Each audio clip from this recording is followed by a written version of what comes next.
All right, welcome back to another episode of Inside Out Universe. I am so beyond excited for this episode today.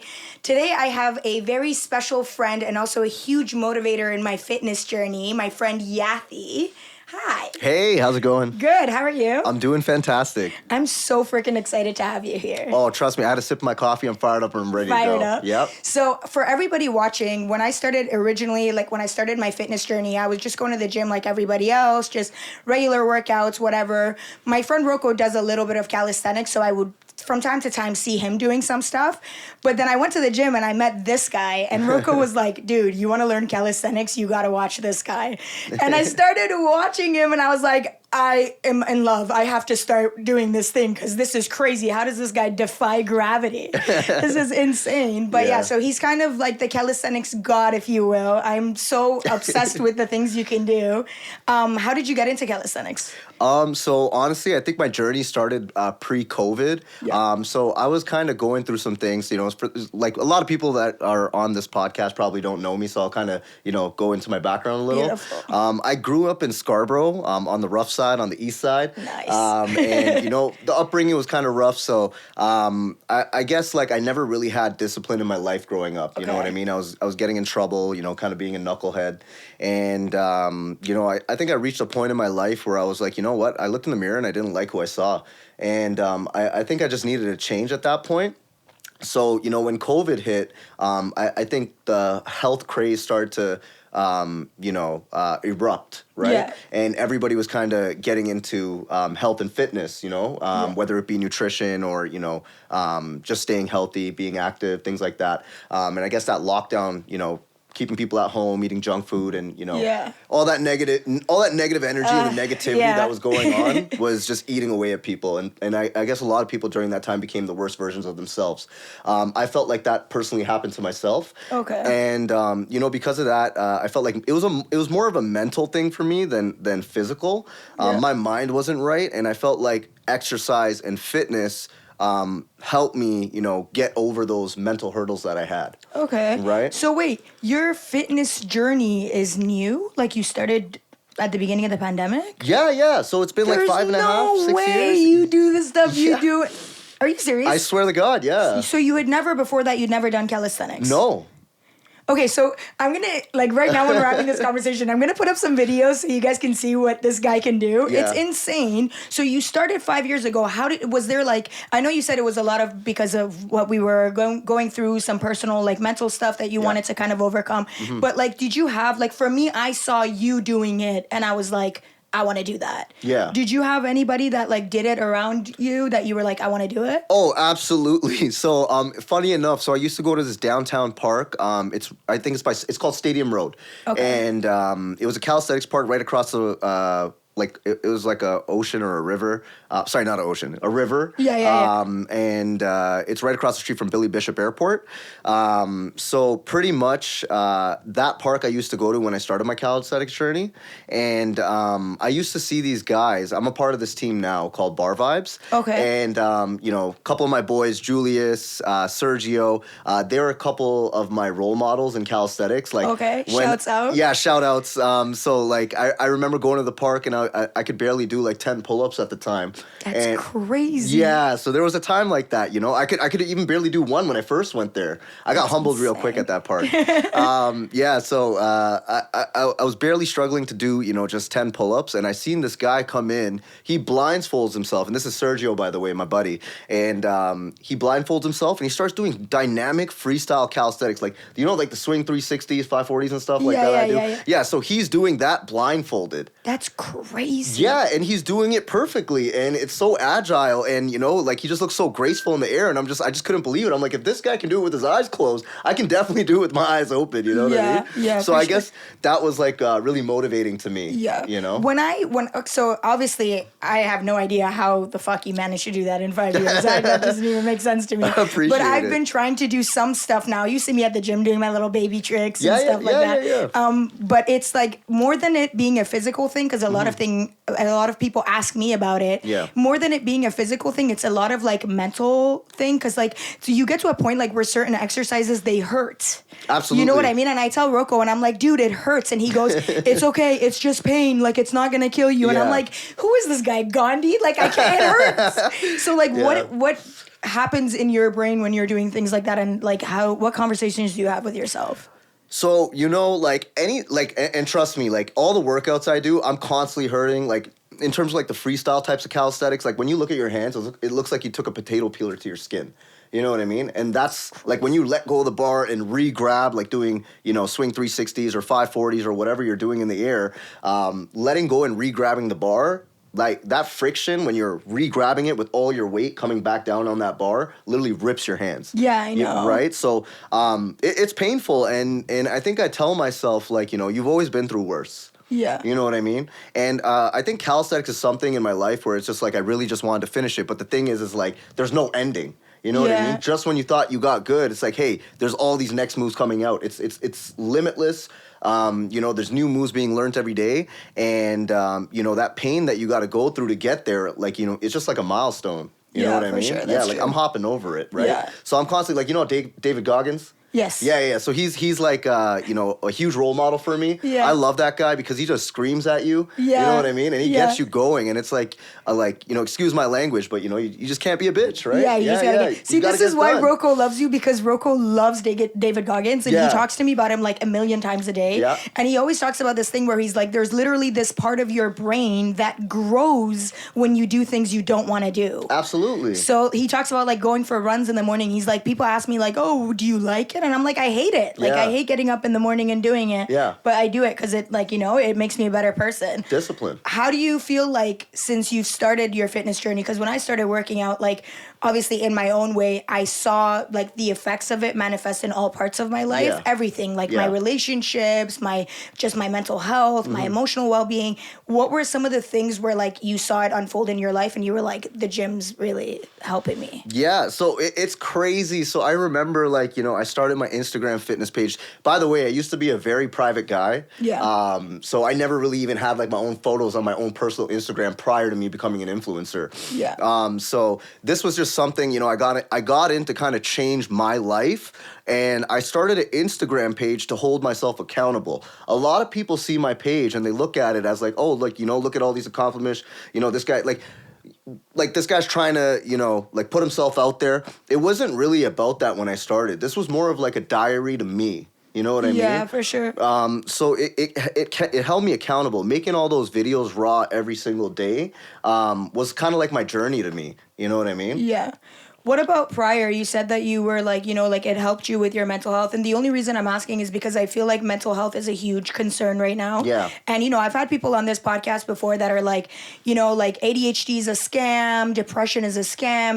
And you know, like I welcome all kinds of opinions. I personally am like the type of person where I'm like, it's okay to not have an opinion. Yeah. So if I don't know, I'll just say I don't know. Yeah. But I like hearing people's opinions on this. Like, how, do you think that like, did you have certain things that you like struggled with mentally, and do you think that working out and doing these kind of things could be a treatment for that, or you think that's still medication and like modern like care is like necessary? Yeah, so like you were talking about ADHD. I have ADHD. Me too. Yeah, so like everyone could tell. You know what I mean? Yeah. It's like it's nothing to hide. It's not a secret. You know. Yeah. I feel like I've struggled with that like my entire life, and you know, I used to suppress everything with like alcohol, smoking weed, things like that. So I've been clean for about like 5-6 years now, ever since I started my journey. And like I realized that, you know, I had things like anxiety that I didn't even know that I had. Because I was drinking and smoking since like, you know, I was 13. Since you were young, yeah. Right? So like I did all these things young, and I think because of me doing it young, you know, as I got older, I just got kind of tired of it. But I realized I was suppressing everything, and when I quit everything, I realized I had anxiety. You know, I had trouble sleeping sometimes. I was like stressed out, or I'd panic, and I was like, "What is this feeling?" Yeah. And I talked to people, and I researched online, and I found out what it was. right? My ADHD, you know what I mean? If I don't go to the gym sometimes, it's like my brain's kind of haywire. I can't think, I can't plan effectively. Yeah, you almost get like a flare up. Yeah, literally. And then I get anxiety because of my ADHD. Yeah, you know for what sure. I mean? So I feel like going to the gym really helps with all of that. You know what I mean? Yeah. I literally feel like I can conquer the world. And, you know, like, all those things that, like you said, all those things that I do in the gym, you know, all those crazy moves and things like that, I feel like accomplishing that and getting to the next level really helped me in my life because, you know, everything that I've done and every job that I've gotten and every place that I've been in is literally due to calisthenics and growing my Instagram page. Yeah. You know what I mean? Yeah, for sure. So it's like when you say, or when you ask, like, you know, how did this translate into your life? I think it, you know, translated into everything in my life. Every aspect of your life. Every aspect. It's like, you know, like, becoming that physically fit person, increasing my confidence, you know what I mean? Not worrying about what other people think about me, you know? They say, you know, when you're healthy, you know, you can get wealthy, right? Yeah, So, for sure. That's actually true. Yeah. If you had like this is interesting. If you had like younger person Yeah. who like reminded you of you, maybe somebody like a younger version of you Yeah. or something that came up to you and was like, hey, like I'm really struggling because I've had this happen to me and I don't know what the appropriate response is. Yeah. I was like, hey, I'm really struggling with like depression and things like that or whatever. And I really want to go to the gym because people say it helps, but I don't like, I just can't do it. Like, I just like, I can't get out of bed. I can't do it. What would you say? Okay. So I've been there, you know what I mean? And I totally understand how that feels, you know, like where you don't want to get out, you just get out of bed, you know, you're kind of hidden from the world. I'm just under my blanket, you know, trying to, you know, hide from all my problems. I would just say, you know, like get a coffee and go. You know what I mean? Like you really just got to get up and you got to do it for yourself. You got to look yourself in the mirror and be like, you know, like if you're not happy with all these things, there's got to be a change. Yeah. You know what I mean? Exercise is proven, you know, to enhance your mood. Yeah, You know what I mean? So just it doesn't matter what it is that you're doing. If you're too lazy to get up and go to the gym, maybe just drop down and do some push-ups. I guarantee you'll feel better. Yeah, You know what I mean? yeah. Something, right? So it's just like, you know, getting up and just getting to it. Like, don't think too much, you know? It's just like Nike, just do it. That's so Right? funny. Yeah. You know what? Like it honestly is like that. Like it's hard to like respond to things like that because nowadays we live in like a society where like you kind of have to be sensitive towards certain things because people are more sensitive. Of course. But you also it comes to a point where it's like you just kind of have to do it to be able to do it. Yeah. You know, and it's like one of those things where it's like I don't know if you agree with this or not, but like for me at least it was my fitness journey was pretty much the same thing. I was in like a horrible dark like space like mentally, but it's just one of those things where it's like the path enlightens as you walk it, you know, like don't think about like, oh, I'm here now and this person is there and it's gonna take me forever to get there. It's like just like start today, do what you can, tomorrow come back, do a little bit better than the day before, and it just kind of like trickles down from there. That's it. It's compounding interest, you know what I mean? Yeah, that's so true. It's you got to lay the bricks down, you know what I mean? And for how sure. you do that when you go to the gym and build your body, it's like you got to go to the gym every day, and it doesn't matter what you do, just show up and do the work. You know what I mean? It might be a bad day. Like if you think that I'm motivated every day to go to the gym, like yeah, some days I am, but there's days where I don't even want to go. Yeah, you know me what too. I mean? Yeah, and it's like and those are the days that count. You might not have the best workout, but hey, let me tell you something. Sometimes when I go to the gym on those days, I hit new PRs. You know what I mean? Yeah, I'll do like for sure. I'll hold the one arm handstand longer than I usually would, you know, or I'll do that extra rep, or, you know, I'll feel cleaner. And that's because, you know, like you said, it's like you're constantly improving yourself on those days that you don't want to go. It's like you're building your callus. Like every time you're gripping that barbell or gripping that pull-up bar, you know, you build a callus over your hand. You're also building a callus over your brain. Yeah. Right? Yeah. Because your mind, it's literally mind over matter. You know what I mean? Yeah. Everything is mental when it comes to the gym. For sure. That's what I find. Yeah. And you know what? The opposite is also true. You know, when you miss one day, you got to be really careful that one day doesn't become 2 days and that 2 days doesn't become 3 days because it's a slippery slope, you know? Absolutely. Like that was my problem, and like nobody's perfect, okay? Yeah, like, for sure. My issue is I have a problem taking rest days. Okay. Yeah. And I wish I had that problem. Yeah, and you know why though? Because earlier on I knew that if I took a rest day, then I'm gonna, you know, start hanging out with the wrong people. I'm gonna start going out to the clubs. I'm gonna start drinking. I'm gonna, you know what I mean? Yeah. And then one night of drinking leads to a week of me, you know, not being physically active because I'm too hungover or something like that. And literally that's why I quit drinking, because my fitness journey and my body, you know, my body's a temple. It became more important to me than that night out of hanging out and chilling. Yeah, for right? sure. You know what? That's actually one of the the main reasons I wanted to have you on here. And I know it's a kind of a weird thing to say because most of our interactions at the gym are like, hey, Yathy, like, what's up? How are you? And then if I'm doing something, I'm like, hey, like, what are some workouts I can do to be able to do this? Yeah. So we don't have extensive conversations, but like the thing that you said about your body being your temple, like I can see that, like you embody that in every way. And I don't just mean like in terms of working out, like you're just, I don't know how else to put this, but this way, you're just a stand-up guy. And it's just such a solid, like, I don't know. I'm just very excited to have you on here. Yeah, I'm excited too. Yeah, I don't know. It just feels unreal because, like, for the longest time, like, you have no idea how much, like, me and Rocco are, like, fans of you. I appreciate that. And now that you say it's only been 5 years, like, I honestly, that motivates me so much because I'm like, okay, I got to keep going. Absolutely. If it's possible, at least I know it's doable. But, 100%. Do you work out every day? I do. And like I said, my problem is taking rest days. There is the off times, you know, like you got to spend time with your wife, right? For sure. Or your significant other. So, you know, like on the weekends, I'll try to refrain from going to the gym. And it's great because those times that, you know, I get to hang out with my wife, you know, spend the quality time, I'm also, you know, taking the rest day and letting my muscles relax so I can come back stronger. Yeah. You know what I mean? Important. Rest days are important though, right? Isn't there don't your muscles need to have that time to repair before you start? Yeah. They do, yeah. So I usually encourage people, you know, take at least 2 rest days in the week to let your, you know, muscles repair because, you know, part of muscle recovery and getting big and strong and, you know, getting your muscle strength and muscle size, you know, higher is the sleep and food that you eat. Yeah, for sure. Right? And taking when those you days have off. kids, would you want your kids to be like athletic? Oh, absolutely. As soon as they come out the womb, gymnastics set, you know, going on the rings, they're doing everything. Yeah. What would your approach be? Would it be like one of these approaches where it's like, because I see there's this, I don't know if you've ever seen it, but there's this guy that like, he's a dad and he has a daughter and like he trains her in gymnastics. Have you ever seen it? I think I did, yeah. And I just love that guy so much. A part of my inner child like is healed every time I watch this guy because he has such a like stern but like kind approach to his daughter. Yeah. So what would your approach be? Would it be like you have to do it, you have to do something physical, or like? No, I don't think it would be you have to do something physical. I think like, you know, being at an adolescence or at a kid, you know, back in the days, monkey bars and climbing, all that stuff was fun, you know? And then you start, as you get older, you start to get this fear of heights or,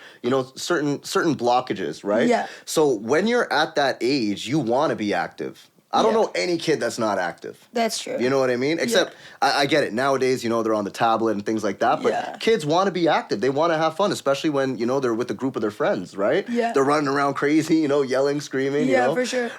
So, you know, my approach would be, you know, making it a game. You know what I mean? Making it fun. Yeah, making it fun. And it's like, you know, kids are, you monkey see, monkey do. They're going to mirror what you do. So if they see daddy, you know, doing all these cool tricks, they're going to be like, hey, how do I do that? They're going to want to do it. Exactly. Yeah, I'm like, I'm going to show you. And also, like, when kids are young, they're not yet at that point where they don't want to spend time with their parents. Like, you're still cool in their eyes. Yeah. So you could just, like, do it with them. And I feel like that would be a cool way of, like, getting them to, you know, like, partake in like, physical health without being like, hey, do it. Exactly. Because I never wanted to do anything my parents told me to do when I was a kid. It was just one of those things where it's like, my dad was always like really big into like karate, like he skied. Yeah. And like I grew up in Iran, so like, you know, like sports and stuff are not as readily available as they are here. Yeah. You know, but like my dad used to do them, so I was like, in my eyes, my dad was like the coolest person ever, you know? Yeah. So that just made me want to do like my own whatever.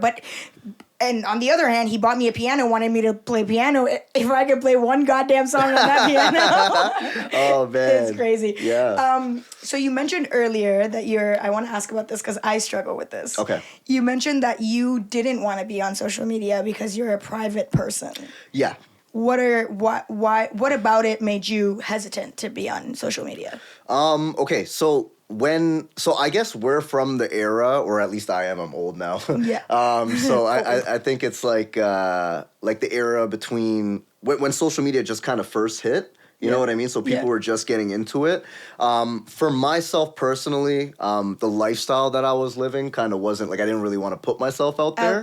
Yeah. And also, you know, all those like barriers that a lot of people do come across. You know, it's like, like I want to start, but I don't know how. You know what I mean? I don't want to put myself out there. What are people gonna think? You know what I mean? All those things about like, let me tell you something. You know, I think Gary Vee said it best. It's like, don't judge your content. Put your content out there and let people judge it. They'll let you know. You know what I mean? Because, you know, there's going to be a lot of haters out there. And that's okay. And you know, if you're getting that hate, that means that you're doing something big and you're being relevant. You know what I mean? Because even though they don't like you, you're still on their mind. You know what I mean? Yeah, for sure. Yeah, but there's going to be also those people that you impact, you know, and those are the people that I'm looking for. I'm looking for, like, I really want to change lives. You know what I mean? Because I was able to change mine. I came out of a dark place, and I have a lot of friends that I'm a role model to, and mainly because we come from the same struggles, and they look at me and they're like, oh, okay, like if this guy can do it, you know, I give them hope. You know what I mean? So I really just want to give that same inspiration and hope to people out there that, you know, have been through what I've been through. You know what I mean? Yeah. At the end of the day, honestly, when it comes to social media, like, especially nowadays, everybody has something to say about everything. Yeah. So no matter what type of content you make, people are still going to have an opinion about it, you know? And when I initially started my podcast, I was like, okay, like, I don't want to be controversial. I want to make, like, I don't want to piss anyone off. I don't want rage bait. I just want some genuine content. But then when I started putting my stuff out, I was like, people are literally still getting mad and I'm not doing anything. Literally. And I remember some guy commented on like one of my TikToks of me making like a funny joke, and he was like, this is not funny. These podcasts should be illegal. And I was like, dude, like, even when you're having fun and just having like a genuine, like, good time, nobody's getting hurt, people still have something to say about it. Yeah. So if like that's your reason for not starting on social media, honestly, like, I think it's like, just do it. Yeah. Everyone's going to say something anyways. Literally. But there's like, now it's hard to avoid being on social media. Like, you almost have to do it. Yep. So, like, what are the pros of the social media game for you? Well, let me tell you something. So, like I said earlier on in the podcast, you know, my social media literally took me to everywhere that I went to in my life in the last 6 years. Yeah. So, you know, it took me to LA Fitness. Then it took me to Red Owl Boxing. Then I became a dog trainer. You know, I'm training protection canines and obedience. Now I started a supplement company. And I was a personal trainer in between, you know what I mean? Yeah. So your Instagram, your social media is literally your resume. Yeah. You know what I mean? It's your online digital resume, and that's how you should look at it, right? It creates opportunities. It opens doors. If I didn't put myself out there like that, you know, a lot of those opportunities I probably wouldn't have got. Yeah, for sure. You know No, you're right. Absolutely. Yeah. You mentioned I'm very curious about this because you saw my dog when you walked in. Yeah. I have 2 dogs now. One of my dogs passed away. I'm in love with dogs. I'm so sorry. My condolences. Yeah, for sure. Oh, man. It's okay. Now I'm at a point where like I do so many things to like remember him in positive ways that I don't get sad anymore when I think about him being gone. Yeah. Do you have dogs? I do. I have 2 right now, and I've had 7 in the past. Yeah. I see your training videos. So for everybody watching, Yathy also is the dog father. So he trains canines. Yep. I've seen some of your training videos. They're incredible. Thank you. My Cane Corso bully mix that passed away, Carter, he was a very reactive dog. I see you working with some reactive dogs. Yep. What is your opinion about reactive dogs? Because it's very controversial. Some people are like, hey, it's not a bad dog, it's a bad owner. Yeah. Some people are like, hey, some dogs are just like that and you just have to learn to manage it. It's not a matter of fixing it. Where do you stand on that spectrum? Yeah, so obviously, you know, when you have a reactive dog, you need a responsible owner. You know what I mean? Especially when you're getting into the breeds of mastiffs and bullies, because those are powerful dogs. Yeah. Right? So my dog, Xena, she's a Presa mixed with a bulldog. That's such a cute name, by the way. So yeah. So Xena and Athena, my 2 little warrior princesses. That's so cute. I'm a dog dad, you know? Yeah. I got dog daughters, and they are my life, you know? I feel like, you know, I owe them everything because they were with me through thick and thin. Yeah, they're incredible. Yeah, dogs are the best. And you know, Xena, when I got her, I used to walk her off leash, you know, and this is prior to me knowing, you know, a lot about dogs and actually getting into the training aspect of it. Yeah. And one day, you know, she just grabbed a dog. It's terrifying, isn't it? Yeah, it's terrifying, and like I had to pry her mouth open and take her off. You know what I mean? Was it a smaller dog? It was a smaller dog. Oh, it's the worst. That happened to me too. Yeah, and then when she turned a year old, she actually attacked my other dog at home. So I had 2 females. I didn't know anything about female and female aggression. Yeah. Right. So when Xena turned a year old, her and Athena actually got into a serious fight, and Athena was really injured. Like she almost killed her. That's so terrifying. Yeah, I don't know how my wife managed to get her off, but it was like 20 minutes of fighting. Like when she called me, like I heard the helplessness in her voice, and I heard the dogs like in the background. It sounded like lions roaring. I was 30 minutes away. I was working at LA Fitness Kiel at the time. Yeah. I thought I was gonna come home to a dead dog. right? That's so crazy. Yeah, so it was just, that drive was probably like the worst drive of my life, the worst 30 minutes of my life, you know, trying to figure out what I'm going to come back to. When I came home, my brother-in-law was kind of like washing everything off, and like there was still a lot of blood, even though he was cleaning for like 10 minutes, you know what I mean? Yeah. And, you know, like, then after that, we got Xena neutered without the knowledge, right? Like, by the way, never get your dog neutered. It doesn't fix aggression. It doesn't fix hormones. And it actually says that in the contract. But me and my wife really didn't have the knowledge back then. Yeah. So we were like, okay, you know, like the ultimate of keeping her, because obviously we didn't want to give her away. Yeah. We're going to get her neutered. So we got her neutered. The attack, like obviously the aggression still continued. One day, my boy accidentally left the gate open when I let my dog out in the backyard. Yeah. And my dog ran out and grabbed another dog.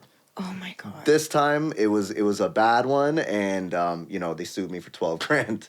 Oh my God. Yeah. Was the dog okay? The dog was okay, thank God. But serious injuries. Serious injuries, you know. Oh my God. The owner rushed to the hospital. I got my dog off. It happened so fast. She ran out. She grabbed the dog. I ran. I dropped on my shoulder. I didn't even remember that. My friend was telling me I dropped. I totally forgot about it through the, you know. Yeah, just the adrenaline. commotion. Yeah. Ran in. I pried my dog's mouth open, put her in a sleeper hold, and had to drag her in the back, you know. Man. Yeah, it was bad. And, you know, I threw her in the back and I made sure he was okay. He was like, thank you for getting your dog off. But the dog had punctures in its tummy. Yeah. Yeah, and, you know, they rushed it to the hospital. I found the owner. We obviously, you know, ended up settling everything. Yeah. But, you know, that's just my advice. It's like, you know, that's what can happen when you have this type of dog. Strong dog. Strong dog, especially if you're not getting it from a puppy. I had mine from a puppy, and, you know, when it reached a year old, you know, dogs mature and they become women or men, and that's what happens, right? The aggression starts to come on. Yeah, so it's like when you get those dogs, and it's in their breed, you know what I mean? Like Pitbulls and stuff, like they naturally hunt boar, and, you know, they have natural dog aggression because unfortunately through, you know, generations they use them for fighting. You know what I mean? You got Mastiffs that hunt bears and stuff, and people want to have them in their house and not get professional training. Yeah. And it's like, I believe it, there is no bad dog. You know what I mean? Dogs are bred for work and certain purposes. Yeah. Right? And, you know, as long as you're able to manage it, you know what I mean, manage those behaviors by managing, you know what I mean, like through corrections and positive reinforcement, letting the dog know and understand that, hey, in this situation, if you just pay attention to me and not that dog or that person that you normally would be reactive to, right? Yeah. Then, you know, it's a good thing. You know what I mean? You're paying attention to me is a good thing. Right? You know what? Like, that's actually exactly what, at the time when I got Carter, he was a great dog. I got him when he was 6 months, so he's a little older. I adopted him.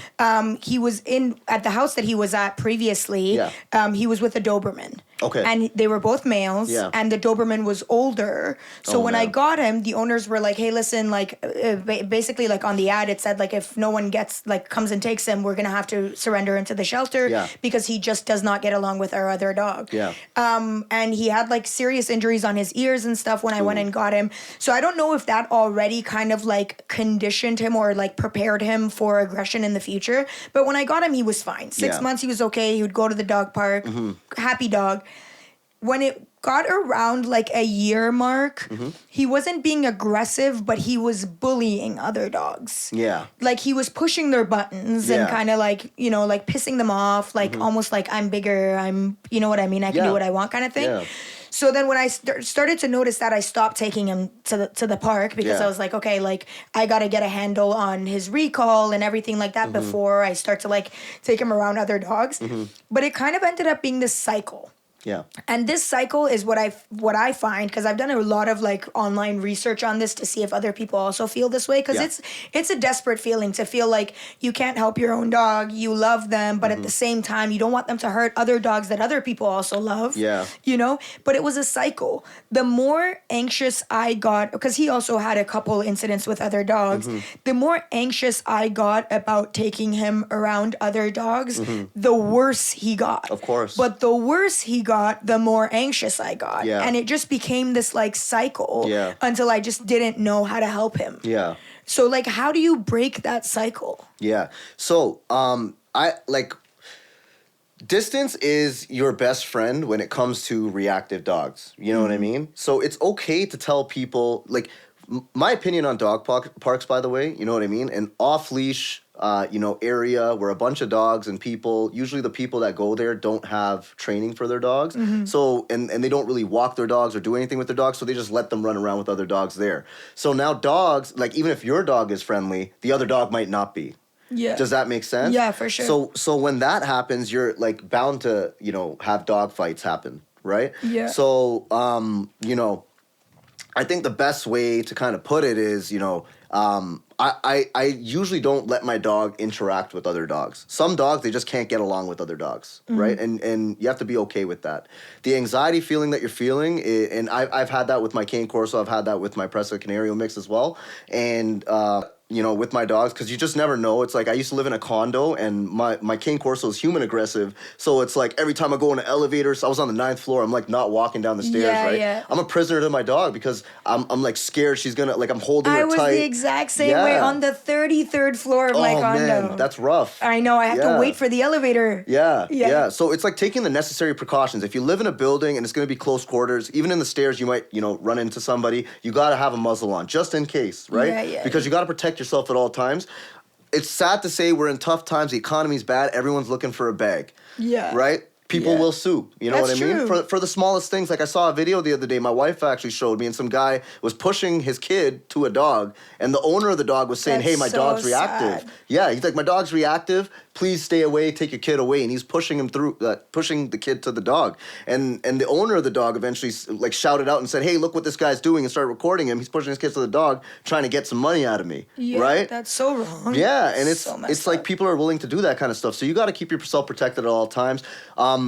Distance is a big thing. You know what I mean? Like, if your dog is reactive, first you need to get your dog under control before you can, introduce them to other dogs. Sometimes that might not even be the case because, some dogs, like for example, my dog Xena, she's doing a lot better with dogs, but doesn't mean that, that behavior's gone. The instinct where a dog will attack another dog, where the dog will attack another person will never go away. You can just manage that instinct. I was going to say, so you do, that's what my trainer told me too, so you do agree with that. 100%, because, like instinct will never go away. It's always going to be there. You know what I mean? If I just let the dog be a dog, like she's going to go, if she comes across another dog and I don't say anything to her, I don't correct her, I don't try to guide her or anything, she's going to attack that other dog. Yeah, for right? sure. And that other dog's probably going to get the sense of my dog kind of like preying and stalking her or him, right? Yeah. So it's like that just won't go away. And with certain breeds like Cane Corsos and like I have one, like that guarding instinct is always going to be there. Like they were bred for war. Yeah. You know what I mean? So then what would you say? Like, cause like, I haven't been following up too much on what happened afterwards, but I know that a little while ago there was that whole ban on bullies in like the UK and things like that. And I know a lot of places in the world are actually very, very concerned about this because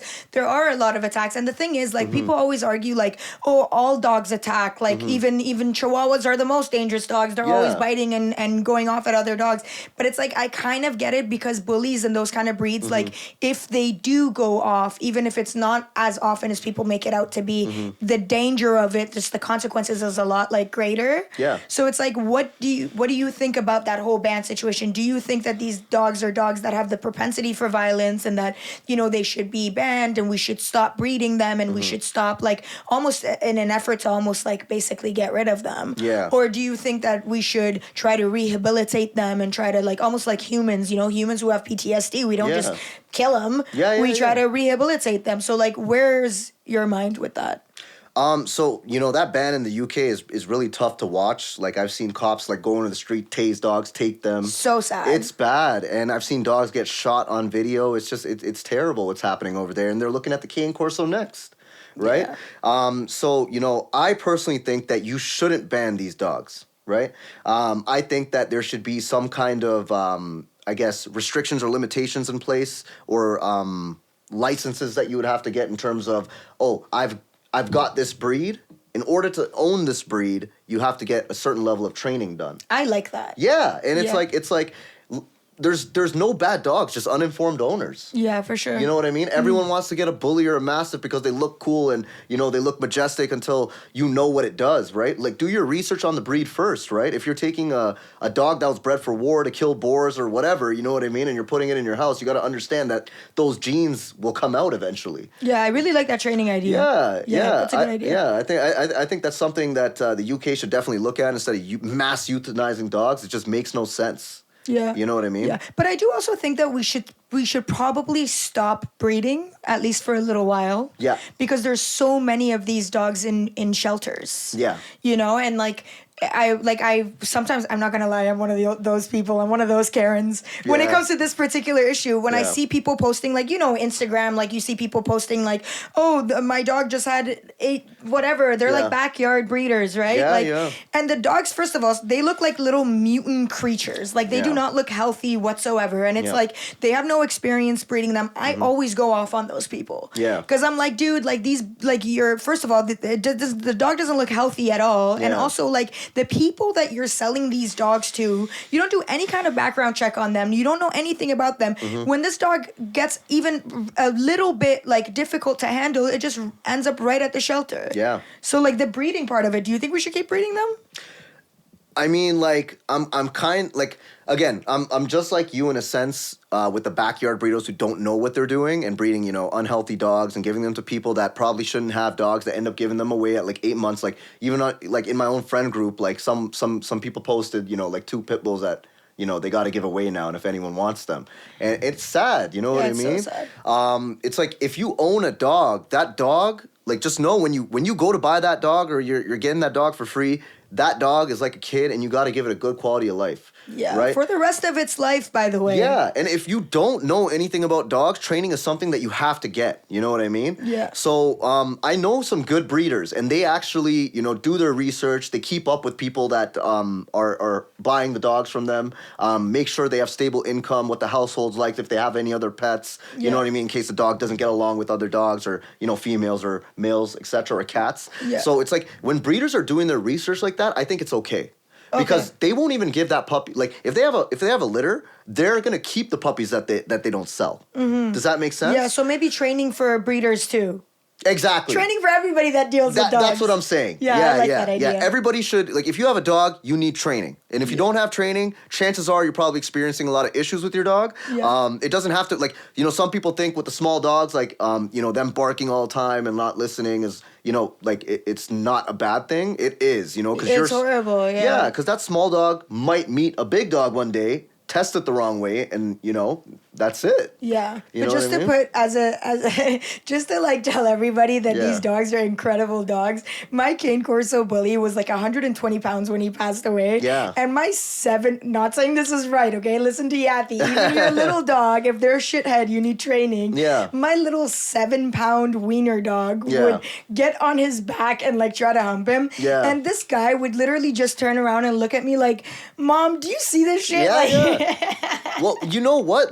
That's great, because your dog's looking at you as like, hey, you know, like, you got this under control. yeah. You know, I don't have to worry, even though he's doing anything. And that's kind of like what I do with my other dog, like my younger dog, Xena. Yeah. Because she's had dog aggression and it's not gone. You know what I mean? Yeah. It's just when you see her, she looks like a super well-behaved, trained dog. You Yeah. know what I mean? And Yeah. dogs can be barking at her. I walk through PetSmart, reactive dogs all day, barking, smelling, and she doesn't even look at them. Yeah. Right? And it's all about how you know, train that dog and teach it to and desensitize it to all these different situations. Yeah. Does that make sense? And then also maybe like I incentivized my dog a lot to pay attention to me. That was a part of training that I went through with my trainer at the time. Yeah. Obviously, I didn't know you existed. Yeah, Otherwise, it could have been a lot simpler for me. It was difficult. My trainer was like, he was a little bit more on the controversial side with like his training, but he Yeah. did have some good points. And Yeah. one of the things was like just like incentivizing paying attention to you. Yeah. If he's paying attention to you, the payoff is far greater than if he's going off at another dog. Exactly. You know,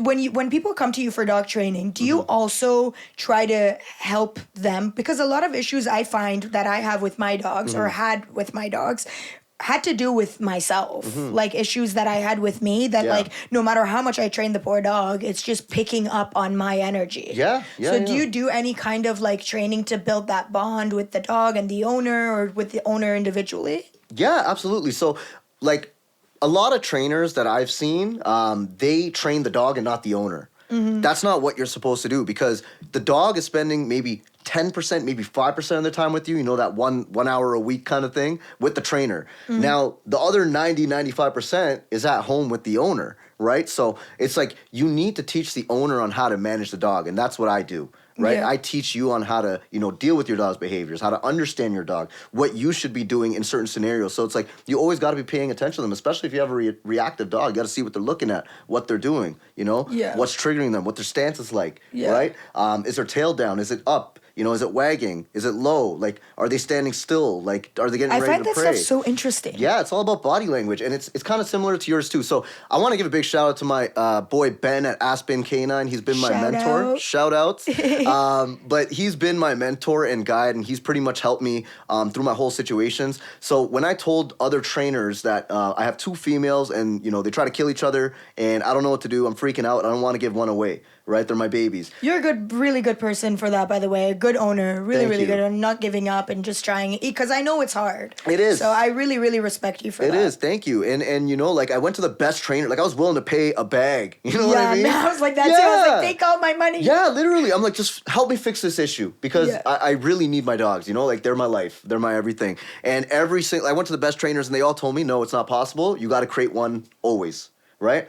Ben actually worked with me and he catered to me. And I feel like that's why I'm the same way when it comes to my clients now because I've had someone cater to me and show me it was possible. You know what I mean? Yeah. So I like to cater to situations. You know what I mean? Mm-hmm. It's like, I got my fundamentals of dog training. There's certain things that you can't change. You can't reinvent the wheel. But I like to cater to situations, like, you know what I mean? Like, if you're someone that, has an easygoing lifestyle and you're not looking for protection dog, like, why am I going to teach you, how to work your dog? Yeah. Right? Like, yeah. I'm gonna show you what you need. Yeah, cater to your lifestyle. Exactly, and that's what it is. It's like now I got to teach you how to be consistent with certain things, right? Yeah. So for example, I always tell my clients, I'm like, on the walk, that's every day. You teaching your dog not to pull and those things, and like cutting off that freedom and giving them time to sniff and poo and pee and things like that. That's every single walk. But the training aspect, like the sit down, stay in the commands, heel, right? That takes about I tell my clients, I'm like, hey, try to do that 10, 15 minutes a day because everyone's got a busy schedule, 9 to 5, right? And some people are, running businesses on the side and things like that. So, time gets sticky. So it's like, take that 10, 15 minutes a day and you maybe start off with once a day, keep it consistent, then, branch off into 2. Then when you start seeing progress, you're going to want to do it 3, 4, 5 times a day. Yeah, because you're going to get excited. Like when I see my dog perfectly healed beside me, right? I'm like, it's looking at me, exciting. I'm like, woo, Yeah, I know. Yeah, I get goosebumps, It's right? like we're dogs, right? He listens to me. Exactly. And it's like play training with your dog. Playing is like overlooked. You know what I mean? Play training with your dog is one of the key relationship building exercises that you could do. You know what I mean? Yeah. Playing fetch with your dog, playing with the ball, playing tug of war, letting your dog win. I used to make the mistake before I knew about anything about dogs. I used to always win in tug of war. Is that a thing? Yeah, so it's about building confidence. And this is some key notes right here. Like I'm giving you free game. Yeah, guys. free game. You know what I mean? So this cost a bag, guys. Okay?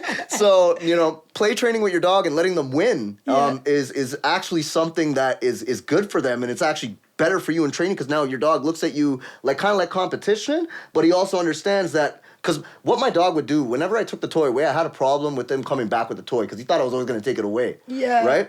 So now, through play training and letting her win, now she's always coming back to me with the toy because she's like, oh, I can always beat this guy. And that's building the confidence through the dog. That's so cute. Yeah, right? So it's funny. It's all these little psychological things, right? Okay, I love that. Okay, I'm bringing Belly to you. My dog Belly is 7 months old. Okay. You saw him when you came in. Yeah. So right now Beautiful. he's kenneled when he's around the house because he gets excited when he sees people, he pees.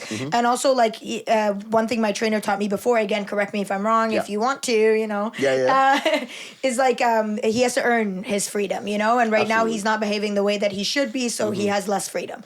The better he behaves, the more freedom he gets. Is that true? Absolutely. Yeah, for sure. Yeah. So he's 7 months, but I do want to start taking him now because now I feel like before I felt like he was a little bit too young, and I'm sorry, but he's an English bulldog. He's not the brightest boy in the bunch, Yeah. But now he's getting to an age where I feel like I do need a trainer. Yeah.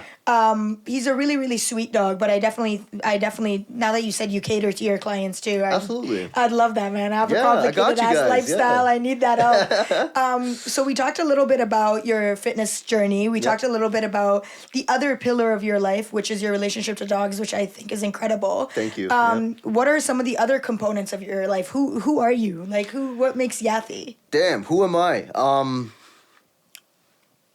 I'm someone that, like I'm just trying to achieve greatness. You know what I mean? Like I knew with everything that I've been through in my life, like I'm meant for something big. I just don't know what it is yet. So I'm kind of putting all my eggs in like different baskets. I'm trying to figure it out. You know what I mean? Like you're so real for sharing that, because I know everybody struggles with that, but no one wants to admit it. Yeah, it's true. And it's like who are we in this big world? You know what I mean? Like what is your purpose? You know what I mean? I knew that it was health and fitness, and I knew through that I could help people change lives. There's so many people that I've taught their first muscle up to, and it was just great. Rocco's actually one of them. Yeah, see? And then it trickled down to me. Exactly, and it's like seeing people achieve those things. Like that's what inspires me. People always ask me like, "Yo, how do you get so pumped at the gym? What's your motivation?" I'm like, I think it's seeing people achieve things. You know what I mean? It's like watching that person get their first push up or their first one arm push up or handstand or what. Like everything is an accomplishment to me. Yeah, you know what I mean? It's really important. I think that people, like a lot of people think like their purpose is like something they need to find that they love doing. Yeah. But a lot of times it is like that. But I also find a lot of times your purpose could be something that you love teaching other people. Exactly. You know what I mean? Even if it's not something in terms of like a craft, like you don't have to teach someone a craft or a skill, but even if it's like a mindset, like Absolutely. for you, like my wanting to learn about your positive mindset came way before I wanted to learn about calisthenics from you. Yeah. So I think that's like a really important thing. What is like your thoughts about like, because I know like you're young, you mentioned at the beginning of the podcast before we turned the cameras on that you're 31 years old. That's like the age where I feel like everybody starts getting anxiety of like, am I doing this life thing right? Am I whatever? What would you say to those people? Have you figured it out, or are you figuring it out? What's the vibe? I feel like like one thing that my wife kind of describes me best is like I know where I'm going. You know what I mean? Even though sometimes I might not feel like I know where I'm going, I'm always going to figure it out. You know what I mean? And it's like I'm always going to change. You got to pivot. You got to go with the times. So like I was in the fitness world, when COVID started, and that kind of helped me develop. And I actually, so let me tell you a little bit about my background first, okay? So I actually come from a sales background, and I work for a lot of, network marketing companies. I work for Primerica. I've done door-to-door sales, residential. You can't go wrong with sales. Yeah, you can't, right? Yeah. It's a life skill. It's speech, right? Like it's something that you're going to use in your everyday life, right? Everything. Yeah. And it builds high social intelligence. So from that sales background, I obviously things kind of went south during COVID. B2B sales wasn't really happening because businesses were on lockdown, and that's where I got into fitness. And through fitness, I started an Instagram page, and put myself out there, became a personal trainer, got into LA Fitness membership sales, became a manager, managed my own location. Then I felt like I was plateauing, and in that time, because I put myself out there, one of my friends, his name is Sai. I actually went to Woburn with him, and he's the owner of Power Staffing Solutions. And shout out Sai. Shout out Sai. And he's also a partner at Aero Group of Companies. Sam Ibrahim, Gabriel Fanous, owner of Scarborough Shooting Stars, Red Owl Boxing, The Playground Global. And that's how he reached out to me, and that's how I got my GM position at Red Owl Boxing. Okay. Worked there. You box too. I've seen you box. Yeah. So, like Andrew Singh Cooner, he's a 2-time Olympian. He's boxing royalty in Canada. He was actually our head coach, and all the programs are kind of, fundamentals of his style of boxing, his Olympic approach to it. Okay. So that's where I kind of, learned it from, and I'm super humble and grateful to have learned it from him. A great like himself. Yeah. And it was great working at Red Owl Boxing because we got to see, like giants like Egerton Marcus, a silver medalist in the Olympics back in the day. Oh, that's awesome. Yeah, Lennox Lewis, right? That's awesome. Yeah. So it's like, I got to meet all these big figures when I was working at Red Owl. Yeah. Good mentors are so important. They are. Sorry, I'm going to let you finish your story. But you were throwing names out there, and I was like, these good, no wonder, because good mentors could just change your life. Absolutely. Yeah. And so I got laid off in June, and one thing that taught me was, you should never put like your skills or your talent and your future in someone else's investment. For sure, yeah. Right? Why would you want to do it for somebody else if you can do it for yourself? Exactly. And don't get me wrong, I was getting paid nice. You know what I mean? Yeah. But like I would rather make more money doing what I want to do, living by my own means on my own terms, right? Yeah. Which is what got me to, start my dog business, my dog training, and kind of flourishing in that. I really wanted to get into military and police dogs, right? So I'm building up my skill set to kind of get into that role. Fitness, running my own personal training business, this, but I always wanted to get into supplements back then, and that's kind of why I started Biohacks with two of my partners. I was gonna ask you about that because you mentioned all these cool things about like your fitness journey, and I was gonna ask you like, what's your diet like? Because like you're so healthy, and like how do you do that? Like so prior, when I was first, like, you know, obviously when everyone starts fitness, they want a six-pack. My first 6 months, right, it was a strict diet, you know, bland food, and I hated it, but I did it for the nutrition, right? And after I got my six-pack, I realized I was working out a lot more than I was eating. I was eating about like 2,000 calories a day, and I looked a lot skinnier than I would. I was shredded, but I was skinny, so I didn't like how I looked. So I started eating what I wanted again. So I don't eat like really, really healthy. 80% of my diet will be protein and carbs, and 80% of the time I'm eating healthy. 20% of the time I like to enjoy. You know what I mean? So I'll have doesn't seem like that, man. It's hard to get abs. I feel like if you get abs, like if you have abs, you have a good diet. Yeah. Well, the thing is, it's like, so calisthenics, it's amazing because calisthenics, if you do every workout, even a muscle up will work out 70% of your body, right? If you do it with perfect form. So with calisthenics, you burn so much calories throughout the day that I found that it doesn't matter what I ate. I needed calories, you know what I mean? Yeah. Or else I'd lose my size. You started Biohacks. I looked into it a little bit. So you started your own supplement company. Yeah. Okay. So do you use your own products? Absolutely. It would be awkward if you said no. Yeah, exactly. It's like, nope. So wait, what's different about your product than other like supplements on the market? So they're natural supplements. So we sell Shilajit, we sell ashwagandha and electrolytes. Oh, I love ashwagandha. Yeah. I take it for the gym. Yeah, for the gym, eh? Yeah, Oh, I do. wow. Okay, so different uses. Is that not what it's for? I heard it was like a natural like steroid, basically. That's because Shilajit. it gives you. Is it? Yeah. But it works like that for me though. I feel so much stronger. Really? Eh? Maybe it's placebo. Maybe. Well, so ashwagandha is a stress relief and sleep support. Okay. So what it does, it actually lowers your cortisol levels. Okay. And because of that, you get improved rest and sleep time. Okay. And it actually reduces your stress. That's probably why I felt strong because I was sleeping good. Yeah. Okay, so you incorporate ashwagandha. That's incredible. Yeah.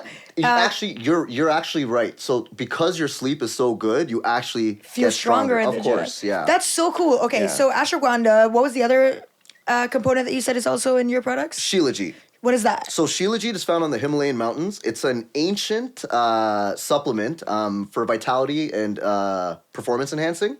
That's awesome. Yeah. So it pretty much increases your stamina and increases your energy, and it also improves your cognitive abilities because there's 85 essential minerals and nutrients as well as fulvic acid in it. Oh, that's awesome. So Yeah. wait, is your products, are they all like natural? All natural. Oh, that's so cool. Yeah. Because I stopped taking supplements and stuff like that for the gym. Yeah. Sometimes from time to time, I still take like creatine. Yeah. But I know this creatine is going to too. sound so weird, but maybe you can enlighten us because you are doing this journey on your own, so Yeah. you might know.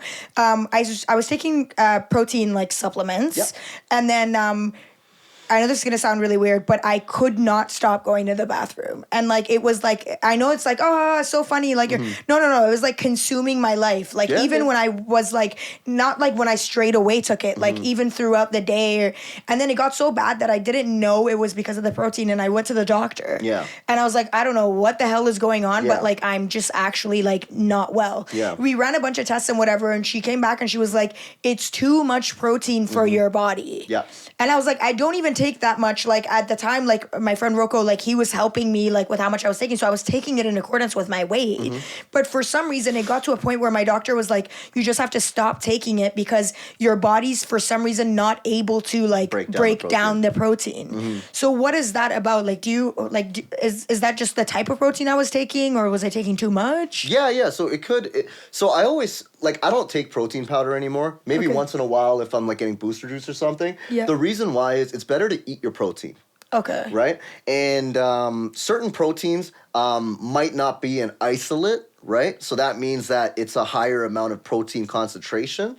And like diesel protein, it's a New Zealand one. Okay. That one's really good because it's pure beef fed protein, and it's an isolate. So it's the cleanest form of protein, which absorbs faster. Guys, you heard it here. Yeah. That's just dropping game this whole podcast. Yeah, okay? so that's a good one.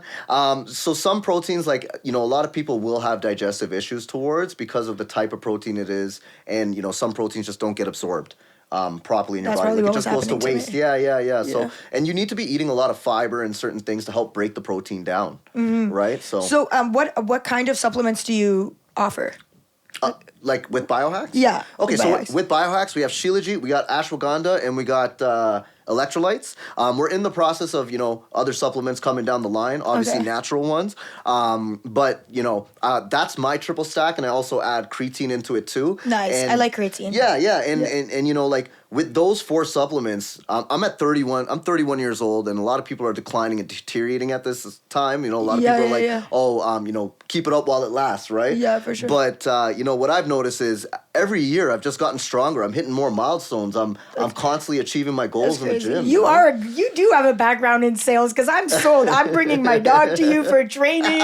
I'm freaking doing fitness with you. Man. I'm freaking buying Biohacks products right now because I need that. Appreciate you. But what's so funny? I don't know if this is funny to you or not, but like every time I see you work out, like when people see like photographers take good photos and they go like, "That's a good camera," and the photographer's like, "What do you mean? I'm a good photographer." Yeah. I had one of those moments about you where like I saw you at the gym and like doing some crazy shit, just defying gravity. And I looked at Rocco and I was like, he's good, but he also has really good like aerodynamics. You know what I mean? I'm like his body's just like built for like this, but now I know it's like everything you do with your workout and your diet and everything like that. Yeah. So thank you for all the free game, by the way. Yeah, absolutely. Guys, I am gonna link all of the things that we talked about in the bio.